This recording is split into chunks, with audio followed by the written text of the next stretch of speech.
Welcome back to the Get Unstuck and On Target podcast. I'm Mike O'Neill with Bench Builders, and we help growing manufacturers improve their people, process, and planning systems so they can scale smarter and faster. Joining me today from Chicago is Julie Bronsteatter. Julie describes herself as the energizing coach, and you'll soon find out why. She's a certified professional coach whose passion is helping child-free female leaders who are feeling overwhelmed and searching for relief and joy find personal and professional sense of balance. Julie has 15 years of corporate experience, starting her career in advertising as an account manager and transitioning into HR as a leader, executive coach, and mentor in both the entertainment and advertising industries. Welcome, Julie. Thank you so much, Mike. I'm excited to be here. Julie, the energizing coach. I suspect it's a client that probably came up with that. What is it about you that's energizing? You know, honestly, Mike, it's one of my superpowers. And I used to think that it was something that held me back. It used to be something that I was really mindful of. Like in meetings, I never wanted to come across as too enthusiastic or spastic or maybe over caffeinated, if you will. And so I used to see it as a barrier. And now I've truly embraced it as my superpower. And believe me, no caffeine over here. You'll never see me. You don't want to see me having any caffeine. But yeah, it's in my DNA. And I find that the clients that want to work with me are really attracted. It's like energy attracts like energy. They're looking for that type of energy in their life. Well, I'm so glad that you have come to embrace it as a superpower. You know, when I was reading your bio, I had to kind of chuckle to myself. You came out of an HR background, and Mm-hmm. you may or may not know that's my corporate background. Something about Right. HR. We'll probably come back to HR here as we have this conversation. But Yeah. you have been in an industry of entertainment and advertising. You've been in leadership roles, you've been in sales roles. How did that prepare you to be the energizing coach? In what ways? That's a good question, Mike. I think in my time in advertising, I worked in client services.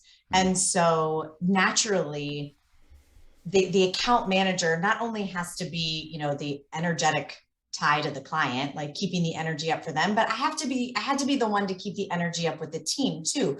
Because for all of you that work in advertising or have worked in advertising or work in sales, like, all the fluctuating things. And I had to be the constant to mm. keep everyone moving forward and keep everyone motivated to move forward. So I really used that power in that moment, for sure. And I mean, in my HR days, that's to keep the leadership team going. That's to keep the executive team going, and that's keeping the employees motivated with what the mission, vision, and values were all about.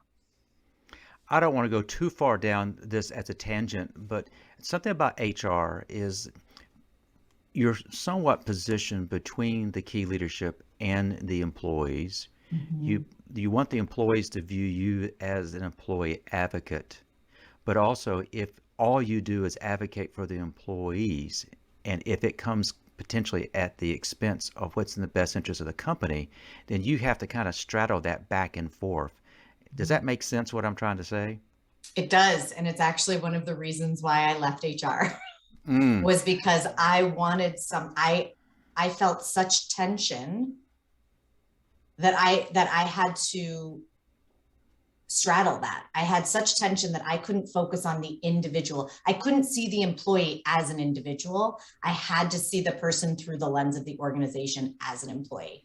And what motivated me and one of the drivers in me leaving that field and doing what I'm doing now is because now I'm truly, as a coach, I'm there on behalf of the individual and the individual as a whole. They are the company, they are the brand, they are the employee, they're everything.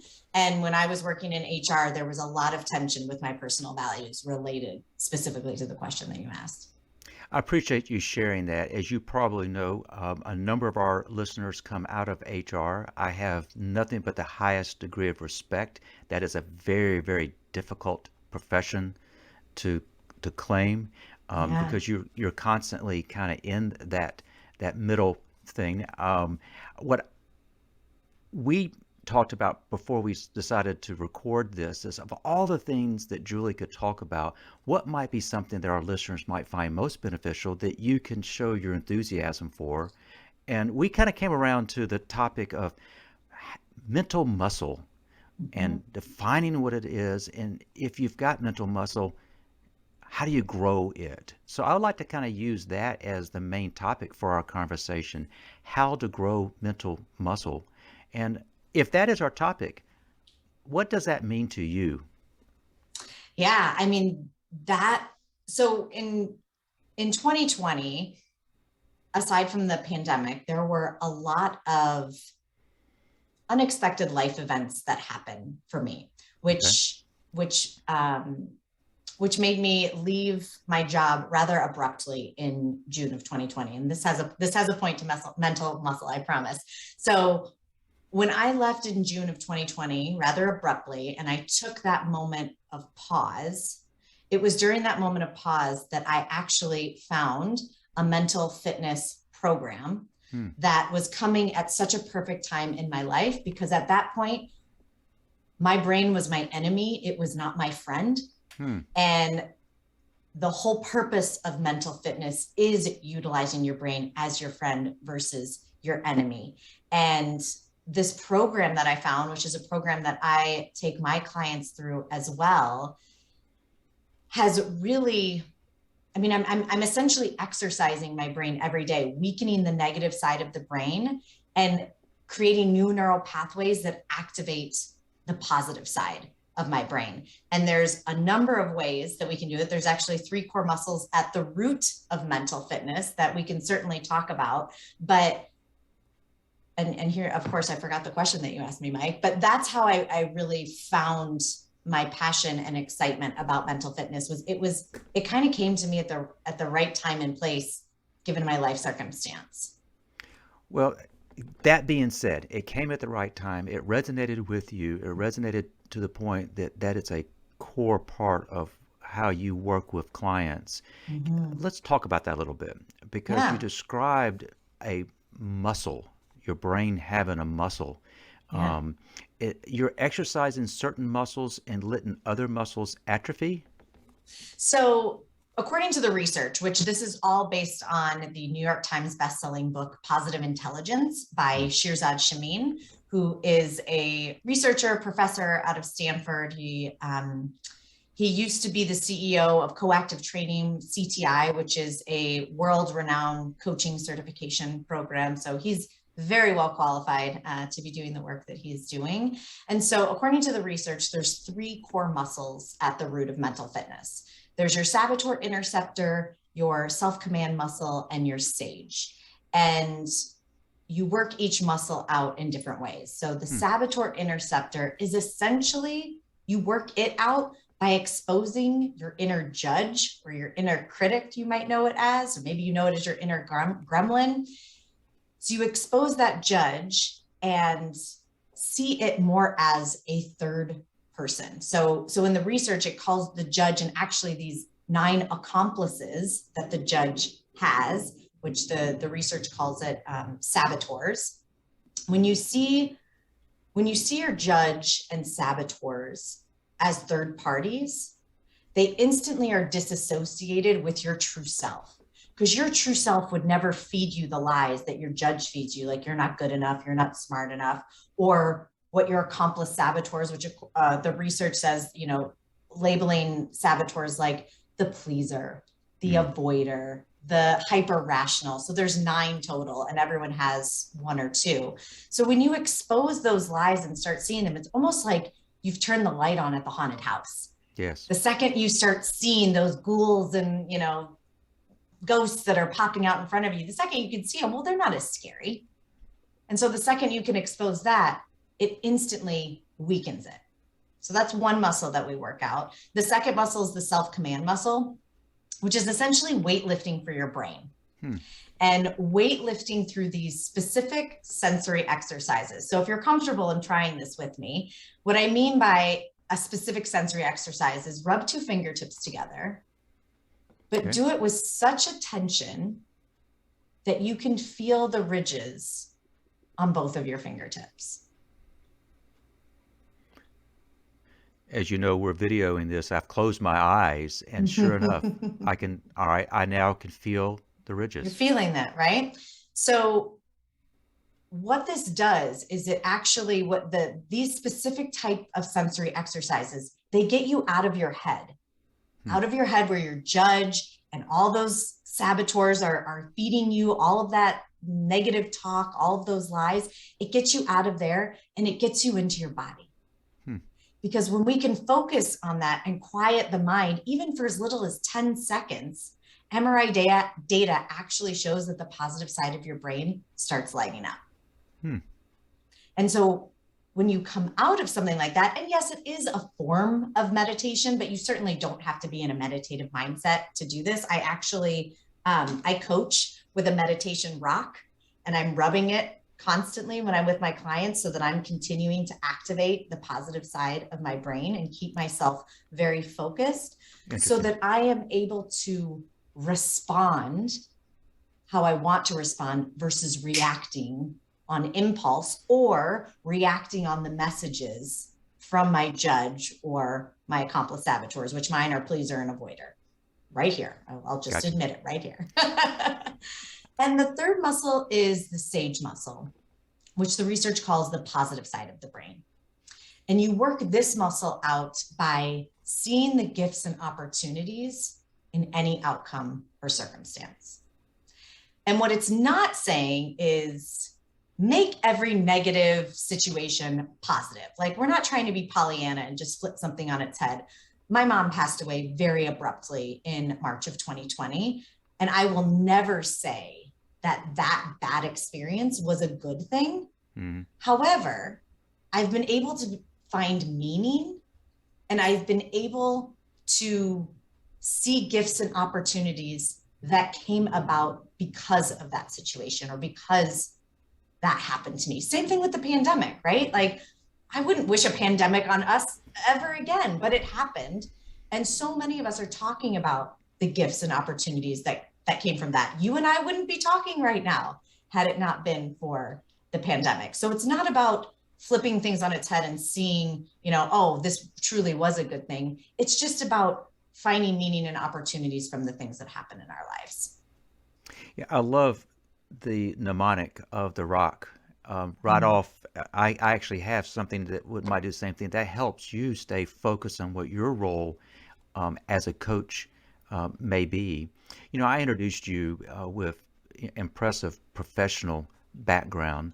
I know you work with all types of clients, but if you have a niche, female leaders, and not just female leaders who do not have children is how I introduced you. Can you share a little bit about that? That is a niche that I've not seen before, but it's clearly needed. What is it about female leaders who don't have children that would probably say, Julie could be of help to me? What is it they're experiencing that you can help them with? Yeah. So the way I describe it is consciously child-free. So I have been consciously child-free. Let's see, I'm 40 years old. I made that conscious decision at probably 25. So we'll just do a side tangent. When I finally determined that I wasn't going to have children, I would go out on dates with these guys, and I would pretty much introduce myself and say, if you're looking for the mother of your children, I'm not it. And that always created some fun conversation. Imagine. Yeah. So what I found in my experience, so of course you coach the people who essentially you are, right? Because you've gone through these experiences before. And I found, while this is absolutely a growing segment in the corporate world, it's still very much overlooked. There's so many resources out there for working parents, working moms, and absolutely there should be. I'm not saying take those away, but there aren't any resources for consciously child-free men or women. And I find that with me specifically, I had a really hard time setting boundaries. And I was constantly feeling like I was comparing myself to the priorities that other people had in their life and almost putting a weight against my own. So when I would have dinner plans with a friend at 6:00 and needed to leave work right at 5, and a boss would say, hey, I need you to stay late because I have to go pick up my kid. Well, I would automatically put more weight on that versus my own plans that I had set for months. And so I had a very, very hard time setting boundaries. So I do a lot of boundary work with my clients. And also the values and the purpose that we have in life. Society naturally tells us that our values and purpose, a lot of times when people are putting a purpose statement together, or a North Star statement or a why statement, whatever it may be, a lot of times you're prompted, think about how you want to leave your children. Think about the day your children are born. What do you want to leave for them in the world? And so when you don't have that, I help my clients connect to their purpose in a different way. What legacy do you want to leave for the sake of you versus the sake of someone else? And don't get me wrong, my why is all about the sake for my nieces and nephews. My why is all about the sake of other people. But it's just another way to start thinking about your purpose in life outside of what societal norms are. What I love about what you've described here is you're speaking from firsthand experience in your corporate role and what you have found and the challenge of having boundaries. And you've kind of pointed out, to my understanding, is that choosing not to have children shouldn't be something that people would use in a negative way or take advantage of. And I kind of sense that what might be implied is, I have to leave to go take care of my children. You don't have children, therefore you can stay. You didn't say that, but is that kind of the almost the sense of the message that you would hear in that situation? Yeah, and there's this unintended expectation that if you don't have children, well, then your career is your baby. And I would say that's more my descriptor now that I'm a coach and that this is the career that I truly know deep in my gut and in my heart that I'm pulled to do. I would absolutely say that this career is my baby, and that I see my clients not as my children. I wouldn't say that, but like I can see a connection to them in a way that was so much different than than the people, my colleagues that I worked with. But before I found this, my career was my means to do the things that I was passionate about, to travel, to go out to dinner, to be with friends, to, when my friends would call and say, let's go to Vegas this weekend. Okay. There were other things that were important to me, and my job gave me a means to do that. My job did not fulfill me in a way that people assumed because I didn't have children. Because if I didn't have children, clearly I had to be fulfilled by my career. It was an either or thing. There weren't other things in life. So there was some of that as well. Julie, you shared kind of an abrupt transition professionally. You shared the sudden loss of your mother. It may be you've already answered this question, but I try to ask each of our guests to reflect on a situation where either you or a client got stuck. And what did it take to get unstuck? Which approach would you like to take to answer that one?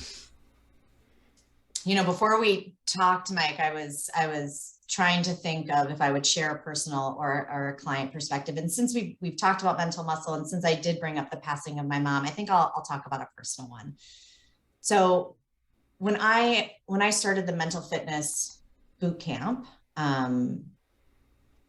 the muscle that I worked the hardest was the self-command muscle. So if you remember, it was doing those specific sensory exercises. I was very stuck in grief. I was very stuck in grief.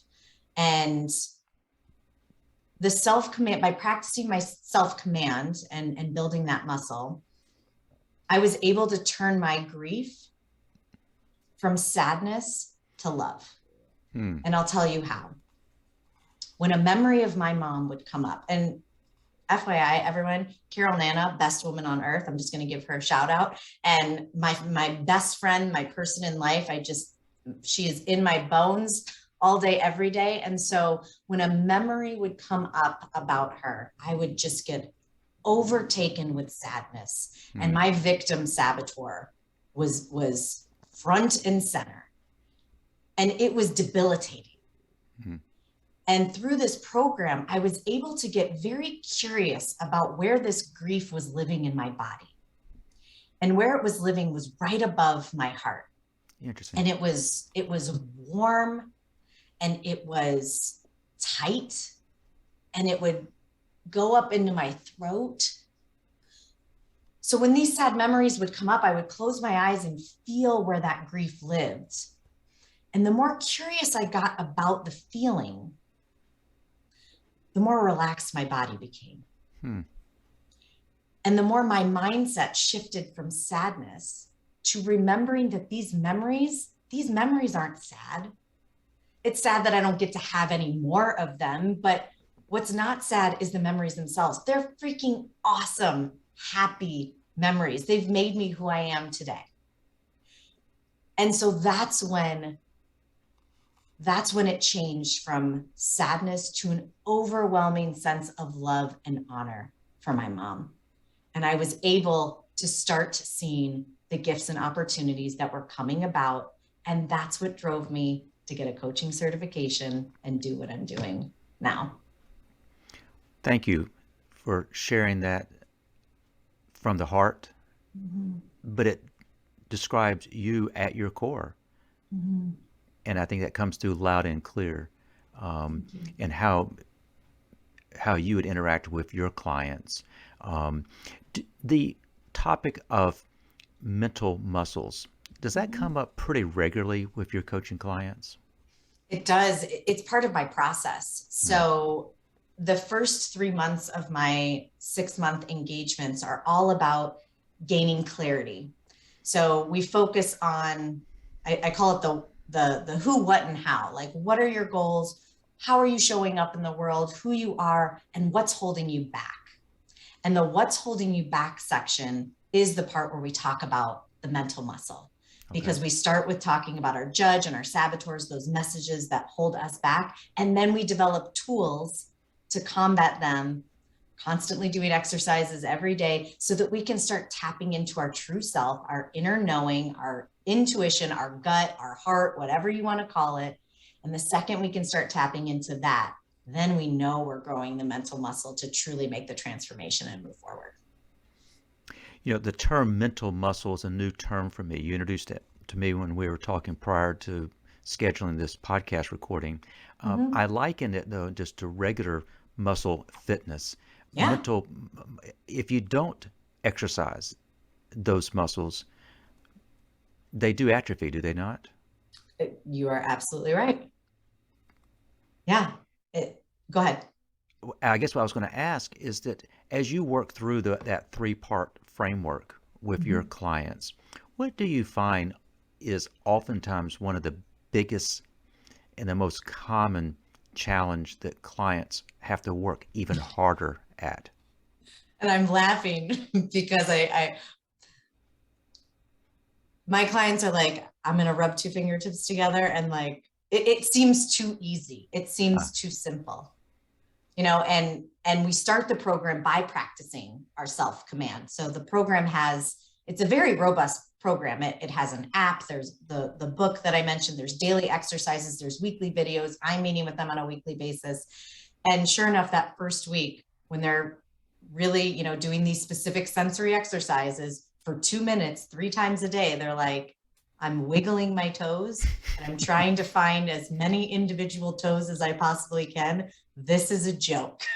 So it's just like when you go to the gym for the first time and your trainer's like, oh, you've never worked out before? We're going to give you 2-pound weights. And you're like, excuse me? And then when you lift the 2-pound weights, you do about 25 reps or so, you're like, oh, dang, I'm feeling the burn a little bit.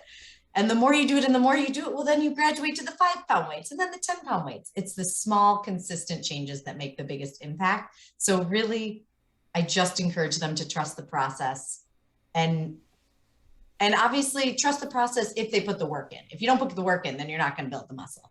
But that's really the biggest point of, I would say, frustration or challenge is just believing that if they do it, it's going to actually work. I appreciate that. We talked about you coming out of a business background, and business people are constantly dealing with ROI. There's a quote, and I think this is your motto, and that is, the ROI of a human being far outweighs the ROI of anything else in life. Yeah. Tell me, is that your motto, or is that That is. Yes. That's actually so I first started working with a coach about 12 years ago, when the coaching industry was not an industry really, or at least not what it was today. And it was my time working with her. Shout out to Wendy Billy, if you're out there. I worked with her on and off for 2 years. And it was when I had this aha moment working in the advertising field. So the original motto was, the ROI of a human being outweighs the ROI of a marketing campaign, because I was working in advertising. And I'm like, oh, this is why I'm feeling such tension in the work that I'm doing, because I love the people, but I don't care about the work. And at that point, I knew I wasn't going to have children. And I'm like, man, if this, I got to do something that fulfills me more if I'm going to be doing this for 40 hours a week, every week until I'm, insert 65 or whatever. I have to be doing something more fulfilling than what I'm doing now. So that's what led me into doing something more human-centric, which was HR, which was 100% the right next step for me, just not the ultimate step for me. It does sound as you have settled into something that really does tap into a number of your superpowers. Matter of fact, you've got another superpower, and that is to be able to explain kind of the complex in a way that even I tended to follow, and I'm confident our listeners will be able to as well. So add that to your list of superpowers. Excellent. Thank you.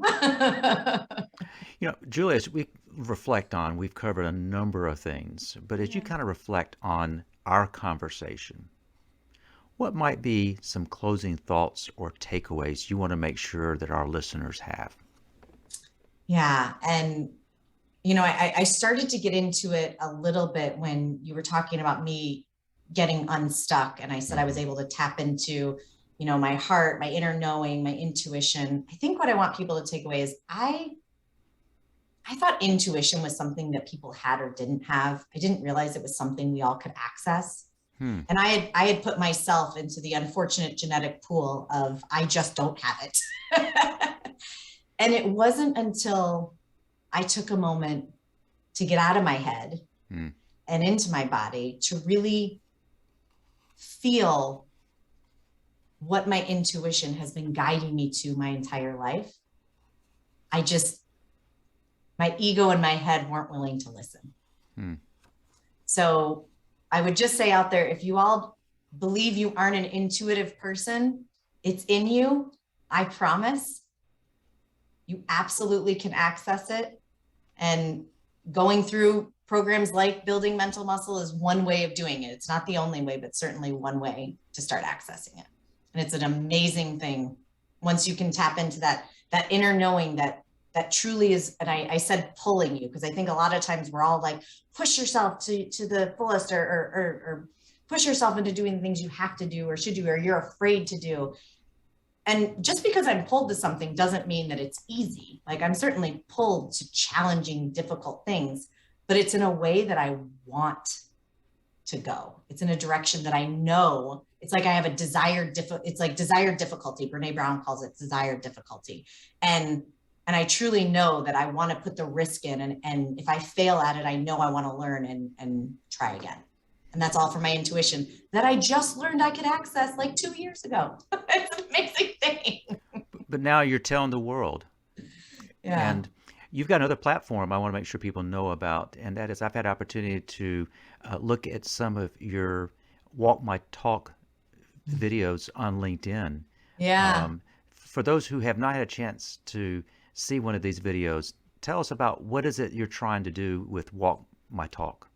Yeah, and I will say, although you can still watch them, the Walk My Talk has been recently retired. Oh, However, I will talk about it. Believe me, this is part of my brand. So Walk My Talk was my weekly video series where I would take a chance and spin what I called the wheel of opportunities, hmm, and I would do whatever I would land on, either live or I would take on a challenge throughout the course of the week. hmm, And I did that because as a coach, I'm constantly encouraging my clients to, you know, to stretch their comfort zone and do things that they want to do but feel like they don't have time to do, or maybe they're avoiding. And I wanted to show you that I'm doing all those things and walking my talk alongside my clients every single day.